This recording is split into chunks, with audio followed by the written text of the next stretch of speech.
မှာဖြစ်ပေါ်လာလို့ဧဝမေတ္တကေဝလတ္တဆိုတာဒုက္ခလုံးဝမပါဘူးဆင်းရဲဒုက္ခတက်တက်ဒုက္ခခန္ဓတ္တဒုက္ခအစုရဲ့တမှုတွေရောအခုလိုအကြောင်းကျိုးဆက်ပြီးတော့ဖြစ်ပေါ်လာမှုသည်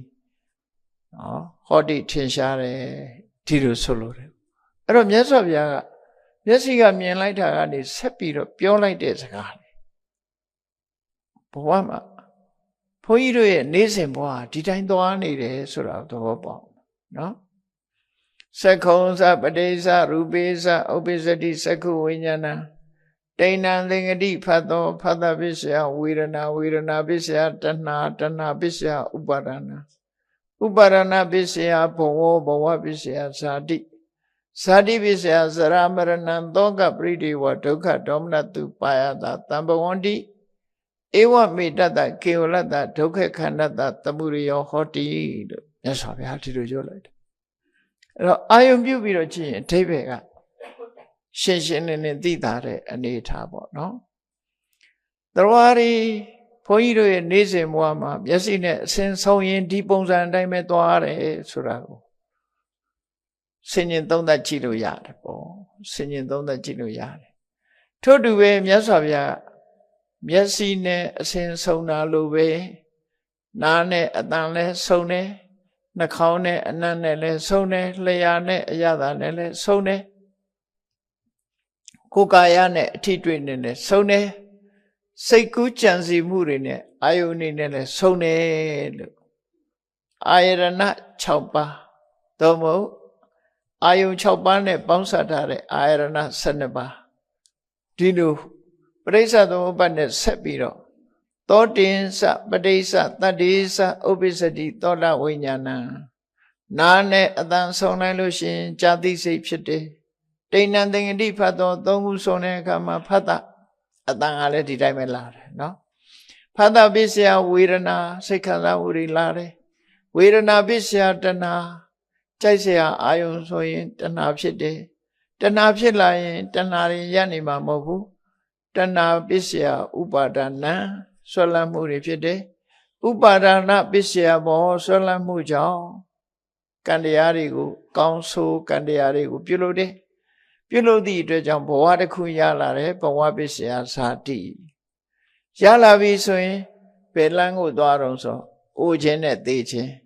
အဲ့ဒီကြားမရောက်ခင်ပါဖြစ်တောကပရိဒေဝဒုက္ခဒေါမနတဥပါယတသမ္မောတိဟောကြည့်လိုက်တော့ဏိကုံးချုပ်လိုက်တော့ဧဝမေတ္တကေဝလတ္တဒုက္ခခန္ဓတသမှုရိယောဟောတိလို့ဆိုတာနော်ထို့တူပဲနှာခေါင်းနဲ့အနံ့ရှူလိုက်တဲ့အခါမှာလည်းဒီပုံစံပဲလာတယ်ဒီအနံ့မောထမင်းစားလို့လျှာနဲ့အရသာဆုံလိုက်တဲ့အခါမှာလည်းဒီတိုင်းပဲလာတယ်ဒီတိုင်းပဲလာတယ်ရှမ်းကုန်းမှာရှိတဲ့ကမာရွတ်စီတန်းကငခင်ကြီးတွေကလည်းဒီတိုင်းပဲနေမှာပေါ့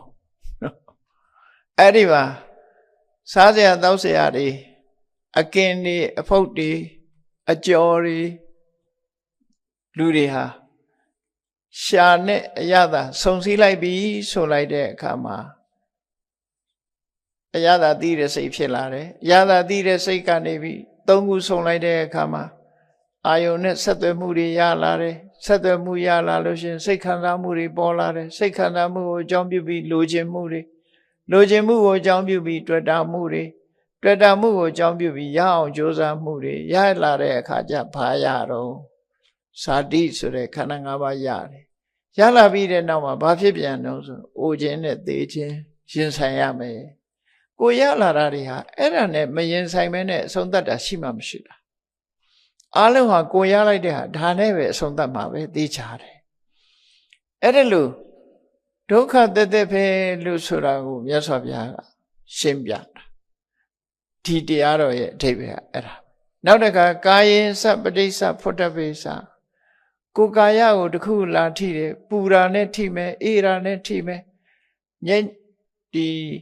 ညညောတဲ့အရာနဲ့ထိမယ်ကြမ်းတမ်းတဲ့အရာနဲ့ထိမယ်ဘာလဲပဲထိနော်အခုຫນွေရသည်ဆိုလို့ရှိရင်အပူနဲ့ထိလို့ရှိရင်ခါခက်တယ်လေလေပြေလေညင်းအေးလေးနဲ့ထိရရင်နေလို့ကောင်းတယ်နေလို့ကောင်းတယ်အပူနဲ့ဆိုရင် နေရာခံရခက်တယ်ဟောအဲ့ဒါလို့ပူမှုအေးမှုနော်ညံ့ညောမှုပြင်းထန်မှုဆိုတာတွေနဲ့ထိလိုက်တဲ့အခါမှာလည်းပဲထိတိစိတ်ဖြစ်လာပြီးတဲ့အခါမှာသုံးခုပေါင်းလို့ဖတ်တာဝေဒနာတင်တဏှာဥပါဒံကမ္မဘဝဇာတိဆိုပြီးတော့ရလာတာဒီပုံစံပဲအားလုံးဟာဒီတိုင်းပဲဖြစ်တယ်ဟုတ်ပြီမျက်စိနဲ့လည်းမဆိုင်ဘူးနားနဲ့လည်းမဆိုင်ဘူးနှာခေါင်းနဲ့လည်းမဆိုင်ဘူးလျှာနဲ့လည်းမဆိုင်ဘူးကိုယ်ကာယနဲ့လည်းမဆိုင်ဘူးမနှင်းစပဋိစ္စဓမ္မေစဥပ္ပစ္စတိမနောဝိညာဏစိတ်ကူးချမ်းစီတဲ့ထဲမှာဖြစ်လာလူဆိုတာလည်းလျှောက်တွေးသေးတာနော်မျက်စိနဲ့မြင်လို့လည်းမဟုတ်ဘူးနားနဲ့ကြားလို့လည်းမဟုတ်ဘူးတွေးတာကြားဘူးတာတွေအတိတ်ကဟာတွေပြန်တွေးတယ်မနေ့ဟာတွေပြန်တွေးတယ်လက်ဖြင့်ဟာကိုတွေးပြီးတော့စိတ်ကူးရင်ကြည့်တယ်အလုံးဟာစိတ်ထဲမှာဖြစ်ပေါ်လာတဲ့အရာတွေဟာလည်းပဲဒီပုံစံနဲ့ပဲသွားတယ်မနောဝိညာဉ်ဖြစ်လာပြီးသုံးခုပေါင်းလိုက်ရင်ဖတ်တာဖြစ်လာလို့ရှိရင်ဝေဒနာစိတ်ခံစားမှုဝေဒနာဖြစ်လာပြီဆိုရင်တဏှာလိုချင်တာတွေပေါ်လာတယ်လိုချင်တာတွေပေါ်လာရင်ဆွဲလန်းမှုလာတယ်ဆွဲလန်းမှုရှိလို့ရှိရင်ရအောင်ကြိုးစားမှုဆိုတဲ့ကံတွေလှုပ်လာတယ်ကံတွေလှုပ်လာလို့ရလာပြီဆိုလို့ရှိရင်ဇာတိမွေးဖွားလာပြီဖြစ်ပေါ်လာပြီဖြစ်ပေါ်လာပြီးရင်ဘာဖြစ်မလဲစရာရင့်ပြီးတော့မရဏပျောက်ကွယ်ခြင်းသိဆုံးခြင်းဆိုတာလာပြန်ရောအဲ့တော့ဒီလမ်းကြောင်းကြီးကဖုံးနေတာဒီလမ်းကြောင်းကြီးအတိုင်းသွားနေတာဖုံးနေတယ်ဒီအသေးပဲမြတ်စွာဘုရားကဒီပါဠိလေးတွေကိုတပါးတည်းရွတ်နေတာအဲ့ဒါတန်တရားတွေကမထွက်သေးသမျှဘုန်းကြီးတို့တွေကဘယ်တော့မှစလာတဲ့လမ်းကြောင်းကြီးလည်းမသိဘူးဒီလမ်းကြောင်းကြီးအတိုင်းပဲခဏိထိရှောက်နေတော့မယ်ဆိုတာလူတိုင်းသတိထားကြည့်ပေါ့နော်ပါဠိလိုမရဘူးဆိုရင်မြန်မာလိုစဉ်းစားလိုက်မျက်စိနဲ့အစဉ်ဆုံးတဲ့အခါမှာမြင်သိစိတ်ပေါ်လာတယ်ဒီသုံးခုပေါင်းစုံလိုက်ရင်ထိတွေ့မှုဖြစ်လာတယ်ထိတွေ့မှုဖြစ်ရင်စိတ်ခံစားမှုဖြစ်တယ်စိတ်ခံစားမှုဖြစ်လာရင်လိုချင်မှုဖြစ်တယ်လိုချင်မှုဖြစ်ရင်တွေ့တာမှုဖြစ်လာတယ်ဆွဲလန်းမှုဖြစ်လာတယ်ဆွဲလန်းမှုဖြစ်လာလို့ရှိရင်ရအောင်လုပ်မှုဖြစ်လာတယ်ရအောင်လုပ်လို့ရလာပြီဆိုလို့ရှိရင်အိုခြင်းနဲ့လည်းရင်ဆိုင်ရမယ်သိခြင်းနဲ့လည်းရင်ဆိုင်ရမယ်ဒီလိုဆိုလို့တယ်နော်အဲ့ဒါလို့အဲ့တော့တန်တရားထဲမှာကဒီလိုဆိုတော့ဒါဖြင့်တန်တရားကလွတ်ဖို့မြတ်စွာဘုရားရဲ့အဆုံးအမရတဲ့ပုဂ္ဂိုလ်တွေဟာဒီပရိစ္ဆေသမုပ္ပါတန်တရားဆက်ဝန်းကြီးတွေကနေပြီးတော့ထွက်ချင်ပြီ